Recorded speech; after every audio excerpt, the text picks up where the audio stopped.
Okay, here we are, the next Nostalgia Critic video that I'm reacting to, and yeah, as I teased in the last reaction video to something Nostalgia Critic, yeah.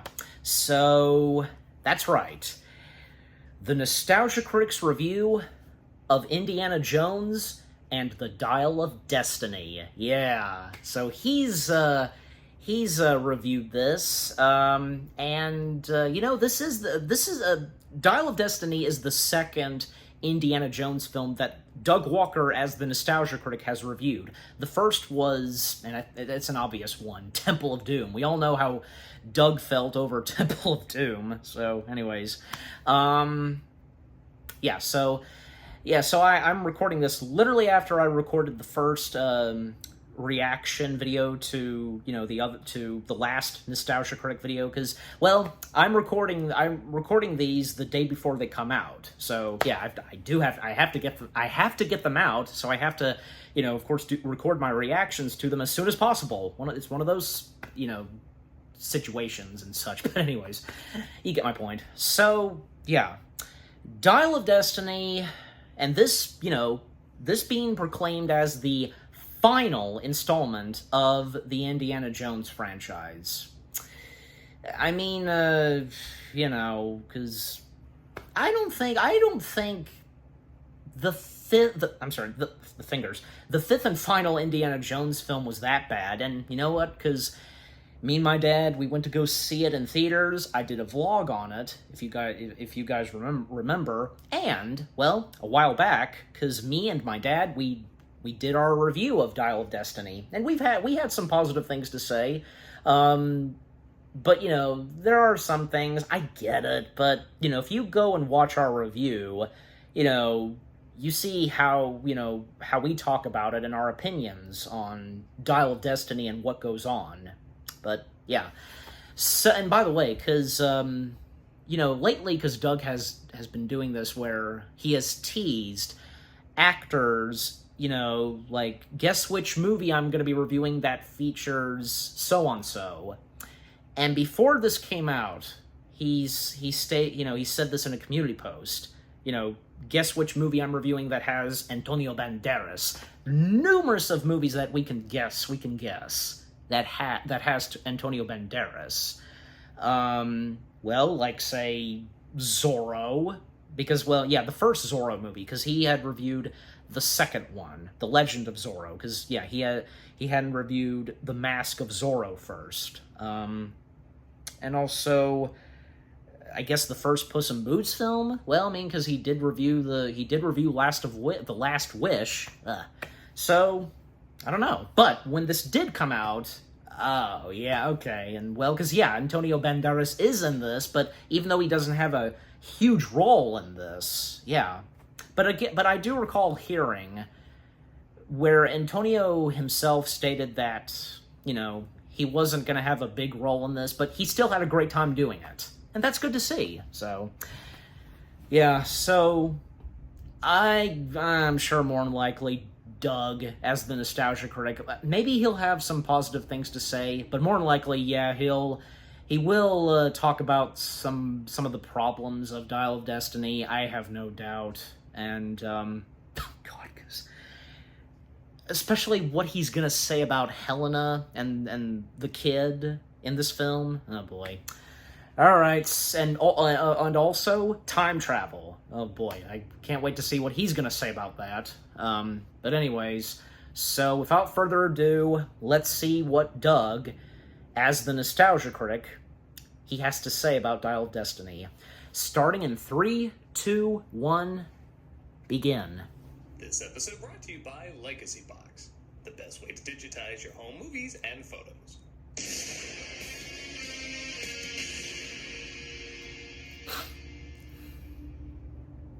Alright, here we go. Why, Malcolm Ray, as I live and breathe. Well, that's not worth a lot. I knew about this, because we saw a still shot of this from a community post. Distractingly so, but it sure is nice having the old team back together. Except for Tamara. Ah, yes, still cryogenically frozen. When will we find a cure for shortness? What? You ever think about the good old Shortness? days? Nope. But I do think about the good old days, doing the reviews and all. You ever think about bringing back the good old days? You're mad, Malcolm, mad! I mean, like doing a review like all those years ago. Oh, but we haven't done a review in... What year do we say it was? As million or something. We haven't done a review in as million years. We're too old. Come on, we never did review Dial of Destiny. Is that a Home Alone sequel or something? Kinda. But what about the age thing? Technology will take care of What? it. I never thought of that. Not everybody gets a second chance. Okay. Home Alone at the 12th test. Okay then. There it is, what many claim to be the worst Indiana Jones movie. What are your thoughts, Short I Round, get who it. grew up into a black man but still has the same Asian accent? You're right, we should review it for all mankind. Reminds me of I can see that why. other joke you told earlier. How did it go, Short Round? I do think there used to be a progressive joke. Well, I'll go review this in my office that's in this cave for some reason. Hey, maybe you should use that voice app to sound younger. Ha! As if I needed. You already applied it, didn't you? I did. And people will be distracted by your amazing Short Round. On we go!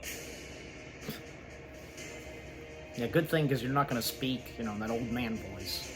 In the great Disney Suckfest of 2023, Paramount teamed up with the Mouse to give us Indiana Jones and the Doll of Destiny. While this is clearly a bad Indiana Jones movie, some say it's the worst Indiana Jones movie. Some very passionately. This is the worst Indiana Jones movie I've ever seen in my life. This is awful. I agree. And that's a little hard to say. Well, it is a shame there's technically now more bad Indiana Jones flicks than good. Does this film really deserve to be thrown in the same camp as... Or...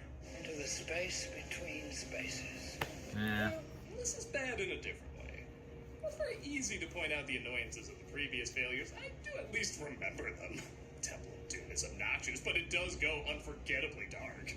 Crystal Skull is a cartoon, but at least it tries to wrap things up. I don't know why this lost city of boredom exists. What does it add? What do we take away from it? What does it even fix? There's still a ton of bad CG. Most of the action is not impressive. A lot of the humor doesn't work. And somehow it's one of the top 10 most expensive films of all time, with $387 million. Last Crusade, you know, the one with last in the title and now is the middle movie, cost $48 million. So just to compare, $48 million, $387 million. 1/6 that budget? Top 10 most expensive films ever made. But how? Almost needless to say, it bombed hard at the box office, but did it deserve as much hate as it got? Is there anything that works in it? Somehow the answer to both of these is yes, so we're going to examine... Yeah, I'd say so. Give them hell, Indiana Critic. Oh, I broke all my bone marrow. Oh. Let's take a look at Indiana Jones and the Dial of Destiny. Here we go. We open with our hero being captured by... Well, YouTube likes to demonetize videos for saying this historical group's name, even if you make it clear you don't agree with them and you see them as monsters. So let's call them another group name that suppresses speech, ignores history, and has a red, white, and black logo. Our hero is captured by YouTube near the end of the war, where he's sat down and tortured by the Uncanny Valley treatment. I will say something about that when we get to the To their sponsor. credit, about half the time this effect looks okay. Yes. Yeah, there's plenty of moments where it looks bad, but there's plenty of moments where it looks good too. The only downside is, like I so subtly hinted before, an old man's voice is coming out of a young man's lips. You got a lot of nice Well, I think other people's my parents had a good guess on that, especially my mom. The Cub Cadet Lawn Tractor or the Troy Built series. I'll turn the home. It looks like he's after the Holy Lance, which a YouTube doctor named Dr. Voller, played by Mads Mikkelsen, seems to have found. A bomb goes off, allowing Indy to escape, and goes after it being loaded onto a train. No wonder you're extinct. So in all honesty, this intro isn't bad. It has No. the same humor and edge of the better installments. Have some fuel.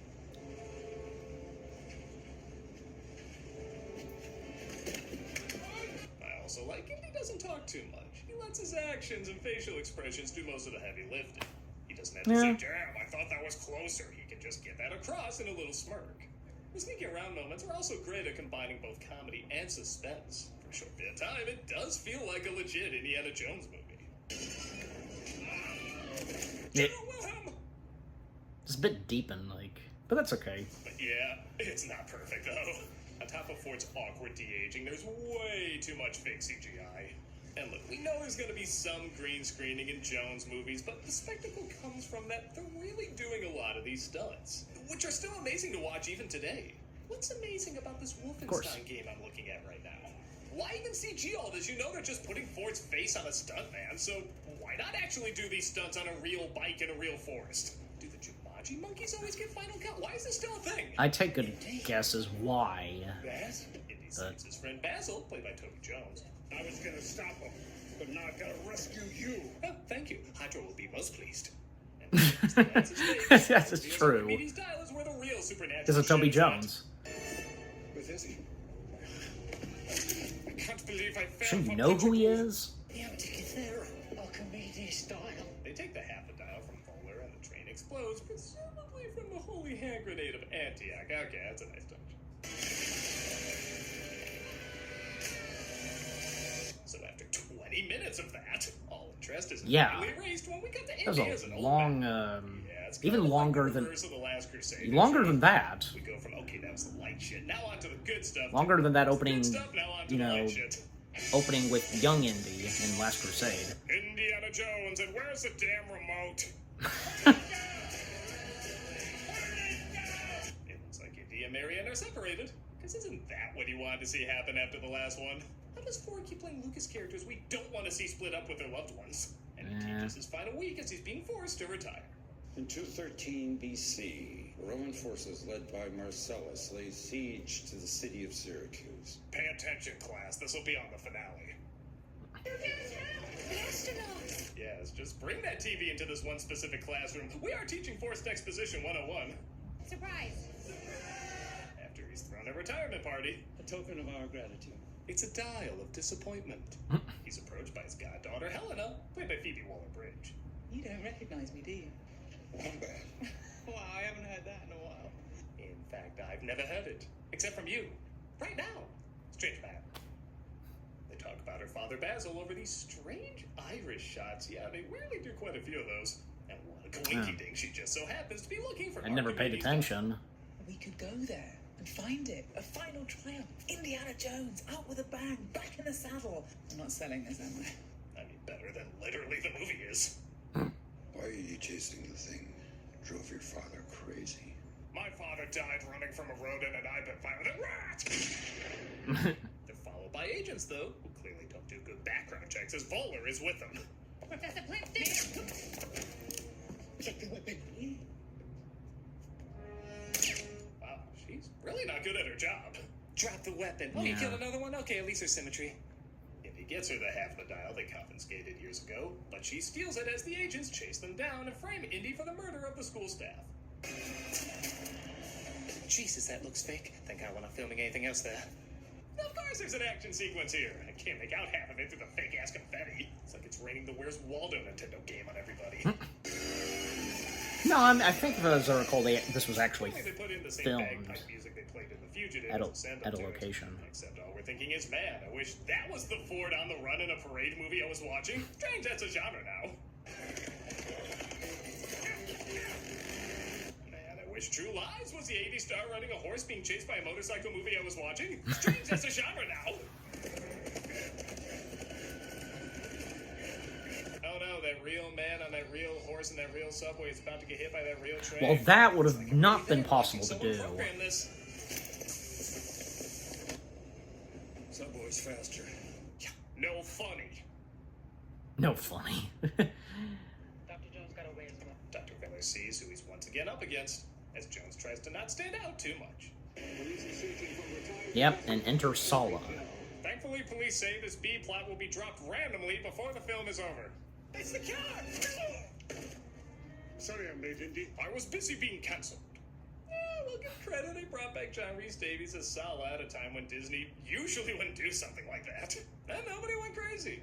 Everyone got it. Different time. It was still a charming performance with a lot of heart. And it's nice to see him back. Granted, there is something funny about self-congratulating Disney praising the progressiveness and diversity, having the Egyptian foreigner drive a taxi living with 1 million kids. They understand what it is to be American and Egyptian. Much out to be Welsh and Egyptian. Indy finds out Helena is in Tangier, so he hops a plane to find her. I also brought my passport. I miss the desert. I miss the sea. And I miss waking up every morning. Too bad, thanks for the cameo. Yep, despite it's always good to see Salah, he basically does nothing in the flick, and the reasoning makes no sense. He does. This is not Come on. adventure, Salah. Those days are... Helping out Indy a little bit and just, you know. Literally just throw the horse on a subway, you jackass. Give him hell, Indiana Jones! Boy, isn't that the movie in a nutshell? Onward to adventure! Oh, right. Shitty reality. She's here. He makes his way to the hotel where Helena is auctioning off her half the dial. But oh no, look out, this place has muscle. No password, no entry. That was rough. Does Sesame Street orchestrate this? Mahler shows up as well. You. Have we met? I guess it has been so many minutes since you saw his picture and acted like you recognized him. This relic is my property. Well. You stole it. Then you stole it. And then I stole it. It's called capitalism. Ha! You tell him, Disney. Stick it to big business with your top 10 most expensive movie ever made. Most of the other top 10, by the way, also Disney. How many times is he gonna bring that up? Things go south. I was afraid the kid was going to be a part of this. What will these flicks learn? Man, the villain gets the half the dial. So I'll be honest, I remember this chase being between Indy and Voller, but randomly out of nowhere, some Mafia members Helena pissed off show up, and the chase is mostly with them. I presume you stole the ring? It didn't go for as much as I thought it would. What do I care if they're fighting low-fat Casablanca? I want to see them fight German Hannibal. I guess it's saying something when the most exciting chase scene in a film about geriatric involves golf carts. But this is the most fun because they really did drive these things. Those to are town. carts, like, Sure, the close-ups you know. are obviously green screen, but seeing these things fly around like they can tip over at any moment does really make the chase more exciting. Turn back, see what that was. Father gets away with the dial, but is tired of taking orders from his superiors. Let go, Miss Schmidt. Yeah, just, you know, screw this shit. So Just, she was pointless. Kinda thought she was going to be a bigger character, but it's cool. We gained a lamer short round. well, it's one of those things in some movies. Ask her if she knows what language it's in. It's in a code. What code? Archimedes used 2 codes. You know, this makes me think of when they were discussing treasure hunting details in the good movies. Indy with Sala or Indy with his father. It's a lot of exposition, but they worked because the actors had such good chemistry. And both Yes. their similarities and differences worked well off each other. I've seen all these people good in other stuff, but man, they have zero chemistry. Linear B, Polybius square. So even if you find the graphic goes without me, you can't read. Dad taught me Polybius when I was 9. Just like in Crystal Skull, the scenes feel needlessly overwritten with details we don't need. A big part of Well- that's because the characters aren't written with much of an identity or excitement. They're tough and quippy. That's it. So even when they try to explain these scenes really fast, I think it somehow chemistry feels between longer Mutt and because Indy, I'm not just bad. not invested because these characters don't bring anything to the adventure. Give me that. That won't work. See? Rocketeer ripped us off, and now we're ripping the Rocketeer off. It's called capitalism. It's combat riding! Not enough positive Legacy things box. Hello, Douglas. so far. The box is talking! Okay. Alright, so we've made it up to 14 minutes, but because I'm fast forwarding, getting to... What was that? The cat was in the shot. I couldn't animate. I'm sorry. Why couldn't you do another take? Like, I don't know. Anyways. He's wearing a Fox Kids shirt. That's cool. Well, not to mention, of course, I think probably because that being another great Nostalgia Critic video going through Fox Kids. Well, and all those other, like, network programs, you know, for kids, you know, WB Kids, and yeah, Fox Kids, Disney Afternoon, that came first. Yeah, there's some pretty good ones. Alright, and yeah, because as of now, Doug been playing Arkham City. Oh boy, because how, like, he'd react to the death of the Joker. Oh boy, just, yeah. You know, and at that time when Arkham City came out, apparently, because Mark Hamill said that would be the last time he would voice Joker, or so he said at that time. But especially as of now, yeah, he's done. So it was fun while it was a great, it was a great time when he was voicing Joker. But yeah, so anyways, okay, so time out because, again, okay, so because I've skipped the sponsor and such, we're up to 15 minutes and 53 seconds, and there's 11 minutes left. Yeah, I should have known. Not enough positive things to say about this film. I get it. But like I said, what me and my dad, how we felt on Dial of Destiny in our review, well, we were entitled to our opinions, and everybody is. There's no doubt that there are those, like me, that thought Dial of Destiny was okay, not that bad. Yeah, because, like Doug did point this out, there are some pretty good things that come from this. He talked a little bit about them, and we'll talk more on what comes next. Yeah, for this movie. Oh boy, it's going to be interesting what he has to say about the whole time travel thing, and because that's what the Dial of Destiny does.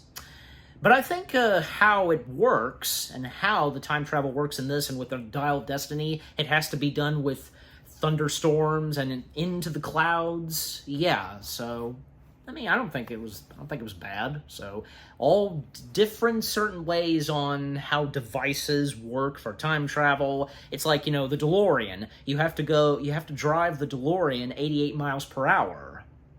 And what else? The TARDIS, but I think you get what I'm saying. So yeah. All right, but anyways, so yeah, that's all I can think of saying. But yeah, of course I'll have more to say. Actually, no, because now that we're time out, because he can't say.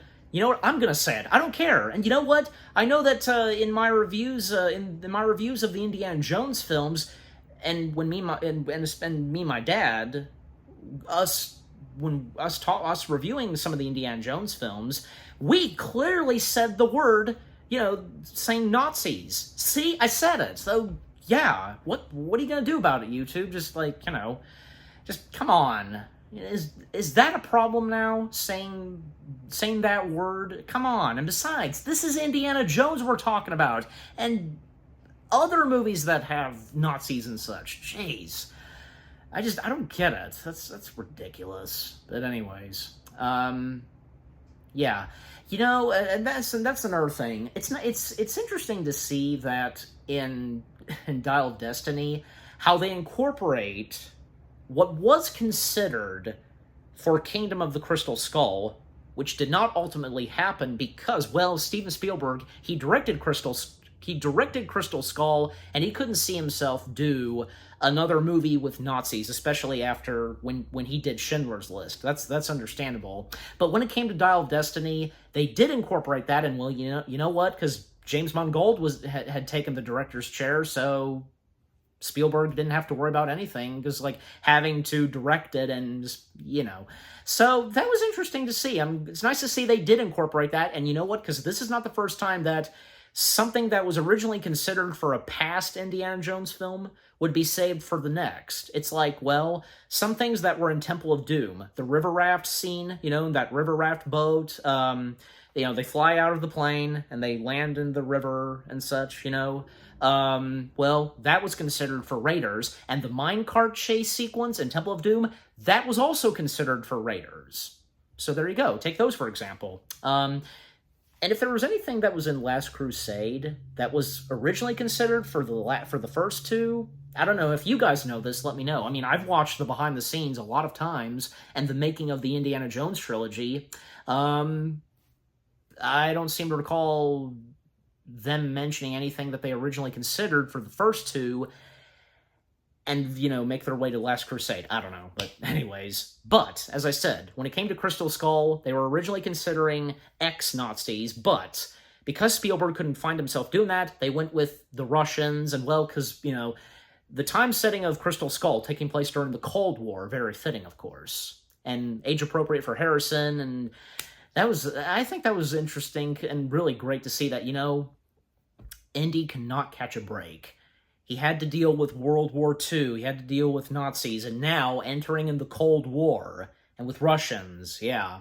And, you know, coming up to the late 60s, and, you know, man walking on the moon, going up to the moon and such, and, well, for one last time, Indy dealing with, you know, the last remaining ex-Nazis, and, well, them getting their hands on the Dial of Destiny, yeah, so... Alright, oh, by the way, quick jump cut. Okay, so the reason I had to do a jump cut, well, because the battery's getting low on the camera, so, yeah, I had to plug it in, so, yeah. Anyways, so now we can proceed. Okay, so, yeah, that's all I've got to say, so let's continue. Time back in.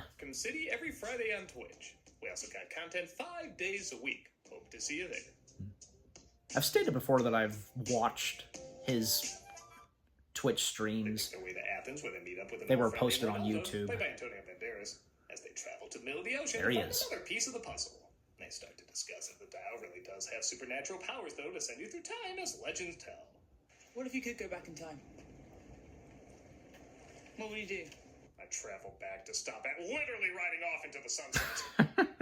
I stopped my son from enlisting. I told him he was going to die, and that the loss would put an end to their marriage. Christ, so you're trying to justify this film's existence just to kill off Shia LaBeouf? I can get behind that. For as pointlessly dull as this film is, there is something cool knowing that now Crystal Skull technically ends like... No! To quote CinemaSins. This is a PSA to remind you underwater sequences are always the most boring part of a video game. Back to this boring movie that, of course, has an underwater sequence. And that's something we had never seen before Eels, y'all. in Indiana Jones. Going underwater. Eels, everybody! Okay, unless I'm guard the swordfishes down there, this isn't gonna be fun. Well, eels are technically like the underwater version of snakes, I guess you could say. I can't even tell who's in danger or who's helping who. Yeah, that's kind of understandable. But it is one of those things, and this is not the first time. To find the next artifact. For a movie about time, they sure do know how to waste it. The code. Polybius. You owe me 50 quid. God, this writing feels half-assed sometimes. Tell me, did they get the guy who wrote the lame, boring dialogue for Crystal Skull to write this? Or the guy who wrote the lame, boring dialogue from Spider-Man to write that? Oh, same guy! Good to know. Read it, please.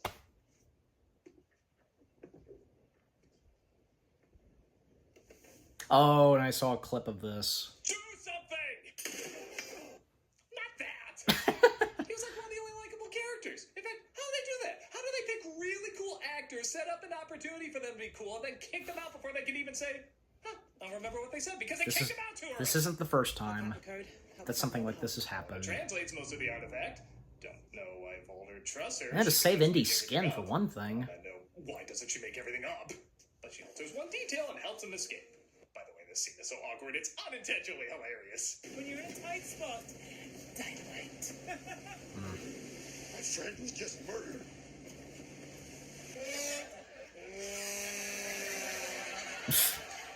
They burn the artifact to reveal, ooh, there's chocolate inside. As well as I know she was like trying to lighten things up, but My God, yeah. when did Indiana How Jones can you become an escape quickly, room? Just find the damn thing right already. after that? I guess follows close enough that he can keep an eye on them, but not close enough for him to be spotted. And he kidnaps... Boy, yeah, I never learned his name, and don't pretend you did. A bit difficult for me, even for me to pronounce. This puppet show is foreshadowing the climax. Even the trivia for this movie is boring. There's only one thing to Well... do. Leave him. We're not gonna hurt him. We're gonna get there first. No, really, that's like the one choice these characters make that I'm like, okay, I can get behind this. This is it. They go searching for a tomb under the city, and okay, it's Indiana Jones. I'm not expecting much out of the sequel at this point, but I'm expecting an old, creepy tomb with booby traps would at least be shot well. Hell, even Indiana Jones knockoffs like The Phantom, or Tomb Raider, or The Mummy, or the DuckTales movie, or Jungle Cruise still managed to I mean, shoot they their take tunes well. inspiration. They've taken inspiration from Indiana So Jones. flat and so boring, I keep Am I right? expecting a cheap haunted house actor to pop Am I up not and go, wrong? no refunds. Indiana Jones clearly inspired all these movies, and Indiana Jones, As I just the said. most expensive movie ever made, can't keep up with them. That is pathetic. But okay, what about the big bad guy? Every indie movie has a big bad guy to take out. Ah, there he is. Okay, so with him being much older, they'll have to get really creative too. The kid takes him out.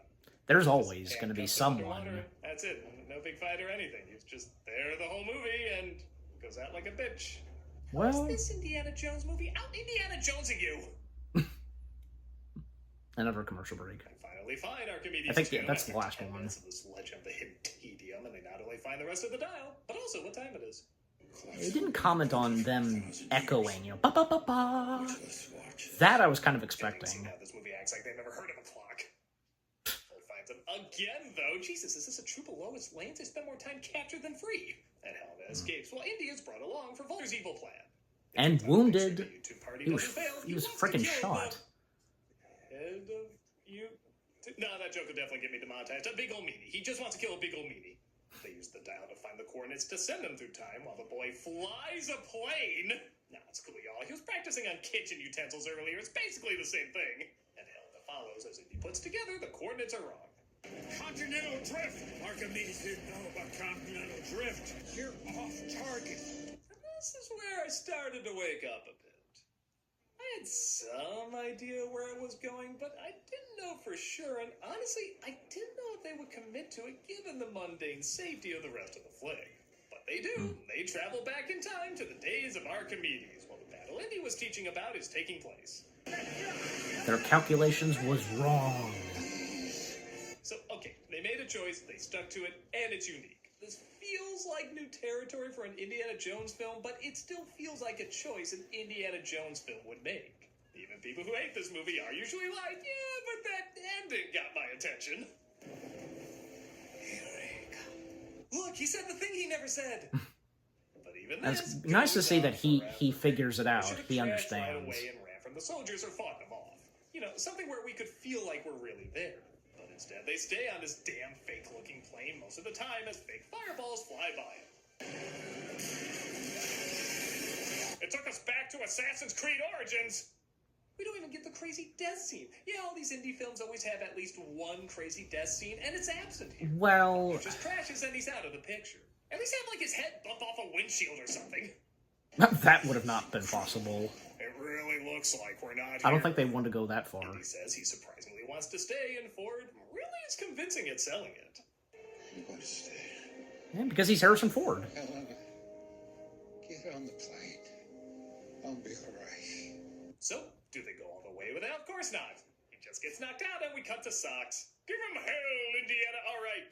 Shit. Good morning. They fly back to their own time period, completely off screen, and He was needed back, of course. Like, look, you know. even Marion returns. Someone told me you were back. And, yeah, because... Are you back, Indy? You know, I hear the fourth time a couple gets together is always the time that works. But they do the where's it hurt thing again. That'll justify breaking you up just to get you back together. Where doesn't it hurt? Here. Well... It hurts all over. His head, just like the franchise, is hung out to dry, but he grabs it just at the last second. Yep. Yeah, no. He might not be done no, yet. Yeah, no. Okay, let's fix this sucker. Get rid of the goddaughter, get rid of the boy, replace them instead with that cool agent and Antonio Banderas. That would at least justify giving him third billing. Have Marion come along for the adventure. Keep Shia dead, that was a good choice. Make the action smaller and have more sneaking around and less fake CGI. I mean, they're older. You really have to be that cruel to Shia LaBeouf and Mutt. Actually stay there. Maybe years later, they're discovered having died together and they actually put them in a museum. They become what they've always been chasing. It'd be a choice, but it'd be an interesting choice and kind of a romantic one. It would give a reason for the film to exist and keep going. Yeah. Either that or just do a small epilogue movie, like a cinematic version of those bookend pieces from Young Indiana Jones that Lucas cut out for some reason. In fact, hell, he did cut those scenes out so this ending could work even better. I don't know. Maybe True. It's gotta be better than what we got. Nobody has any chemistry together, and when chemistry does start to form, they kill off the characters who haven't. I'm sure a lot of time and effort went into this. Hell, a whole lot of money sure did. But there's very little that's exciting, interesting, or important about it. What do I gain watching this after Crystal Skull? What does it add? I can't think of anything. Neither can I. It's not like one of the worst we movies not I've all? seen. Hell, some of the previous ones have far more annoying moments. But it's boring, pointless, and takes few to no risks. Instead of riding off into the sunset, this franchise has sadly That's run what's- off into the streaming recommendations that you're always gonna see. That's what Spielberg intended, for Last Crusade. Well, that was a lot of fun reliving the glory days. Indeed. Shame we died, though. Did we? Look, Ah, so we did. I had a good run, though. me too. Should we stop existing? Why? Indiana Jones never figured that out.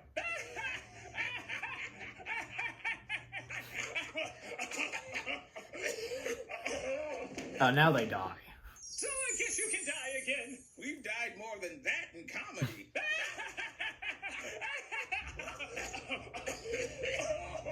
Again. You can't die 3 times, okay. Facts. My friend was just murdered. Ended off with that. We're still doing cameos for charity. And the charity shout out as always. Okay, so, wow. Yeah, so that was the Nostalgia Critics review of Indiana Jones and the Dial of Destiny, the 5th and final installment of the Indiana Jones franchise altogether. Again, I should have expected that not a lot of positive things that he would say about this, understandable, and which is quite fitting still for the Nostalgia Critic, even though, again, I've stated this, that the Nostalgia Critic, and it's obvious, that the character of the Nostalgia Critic has changed and evolved, been more honest, and not very shouting as he used to be. But for this, yeah, understandable. But yeah, I mean, he did have a little bit of positive things to say, yeah. But he's entitled to his opinion. We're all entitled to our opinion, how we feel about the 5th and final installment, yeah.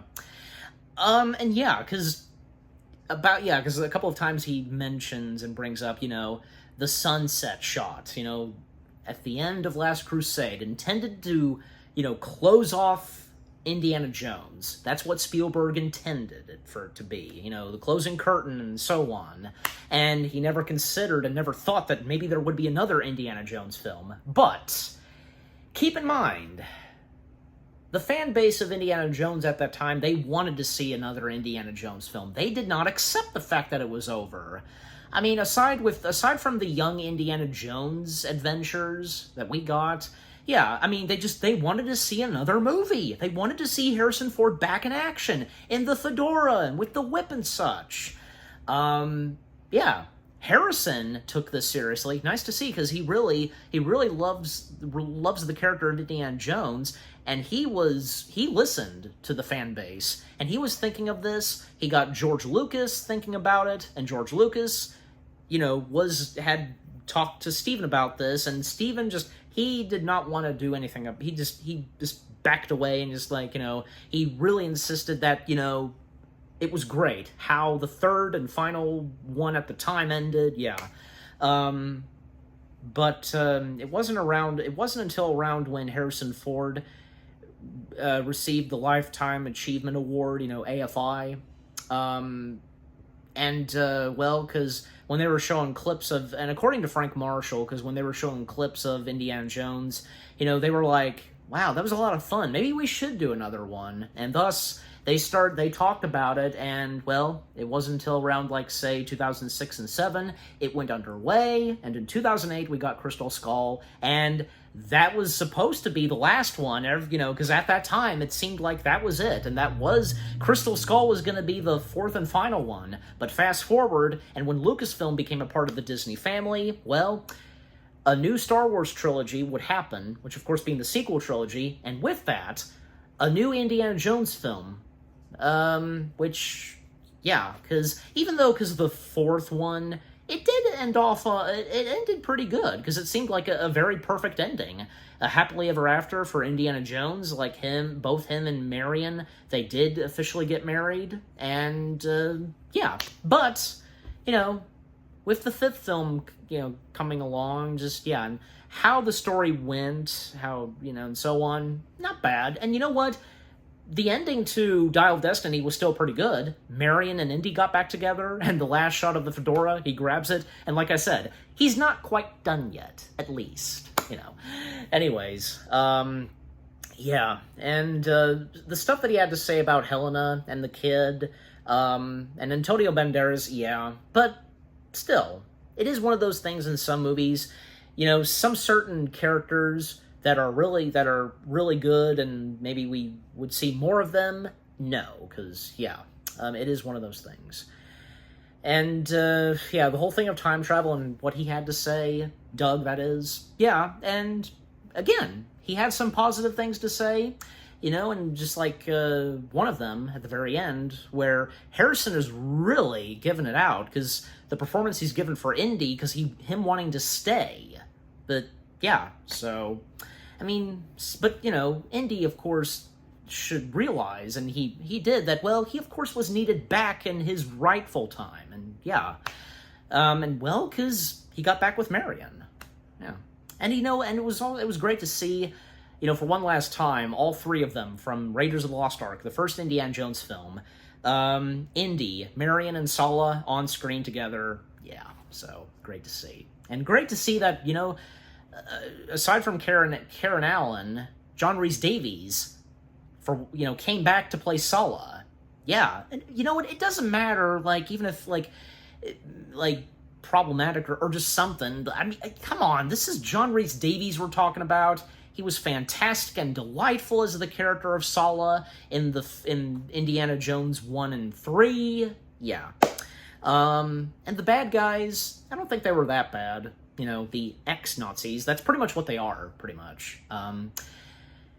Yeah, and even my dad pointing this out when we did our review of the film, because it never fails in what happened in the last Indiana Jones films. There's always someone that Indy always coming face-to-face with and always getting in a punching and such, you know, and them meeting their demise, you know, just like the one Nazi soldier, like, in that tank, he met his demise when the tank went down off the cliff, or the one Russian soldier, the tall guy, he met his demise with those ants, you know, big damn ants. But, yeah. And also, because, like, the music and score that John Williams delivered for Dial of Destiny, not bad. It was pretty good. Like, what can you say? It's John Williams. And nice to see that incorporating some bits and pieces of music from the first 4 Indiana Jones films, yeah, and Crystal Skull. I recognized some bits and pieces of music that was in Crystal Skull. Good to see. Yeah, and again, what he had to say about the opening sequence and with a young Indiana Jones. Well, and not to mention, because we would have another flashback where we see Indy confronting Toby Jones's character, taking the piece away from Toby because it just drove him crazy, and we see a young Helena. And this was nice that they incorporated this, because Phoebe Waller-Bridge, she has a birthmark on her forehead. Well, because that being a part of the character of Helena, and with a younger Helena, yeah, nice. And it's, you know what? It's just like Harrison Ford, the scar on his chin, how they incorporated that, and they did show that. They did show that in Last Crusade, how he got the scar. You see, that was good. That was good. That you know, because first that happened with Indy, and then with Helena, just, you know, having the birthmark and, yeah, having that in. That was great to see. Nice, I love that sometimes. But yeah, I think that's about it, you know. With what Doug, as the Nostalgia Critic, had to say about Dial of Destiny, it is understandable. Dial of Destiny may not be the best, and, you know, not really the best finale to the franchise, but it is what it is, and yeah, so, but like I said, from me, my parents, and anybody else, we don't think this is that bad. We like it. There are those that do like it. We're all entitled to our opinions on Dial of Destiny. Facts. So again, yeah, overall, his review of Dial of Destiny, understandable, should have seen it coming with what he had to say about the flick. But at least he did have some positive things to say. Just a couple, yeah. Because there were some positive things that happened in Dial of Destiny, no doubt about it. Okay, so, what about you guys? What did you think of the Nostalgia Critic's review of Dial of Destiny, the video itself, what he had to say on Dial of Destiny. Do you, pretty much agree with what he had to say? If any of you feel the same way as Doug does, or if any of you feel the same way as I do, I have no doubt. Stuff that he pointed out, and, some good laughs and chuckles. I did get some, as you saw. The part where it's a bit quiet and do something, and Antonio Banderas' character gets shot. Aside, no, not that. True. Yeah, and with what I've had to say, my reaction, and yeah, what did you think of my reaction? Leave comments and give this reaction video a like as always. And with that being said, thank you very much for watching. I hope you guys enjoyed my reaction to the Nostalgia Critic video of his review of the 5th and final installment in the Indiana Jones franchise, The Dial of Destiny. More reaction videos are coming your way. They're going to be awesome. Keep looking forward, and I'll see you guys in the next video / reaction. And, well, I think you guys should know what the next Nostalgia Critic videos are going to be that I'm going to react to, because they came out after this one. Yeah, keep, following up, and I've done this before, so, yeah. Yep, so stay tuned for the next reactions to more Nostalgia Critic and what came after his review of Dial of Destiny. Yeah. Anyways, so take care and peace out.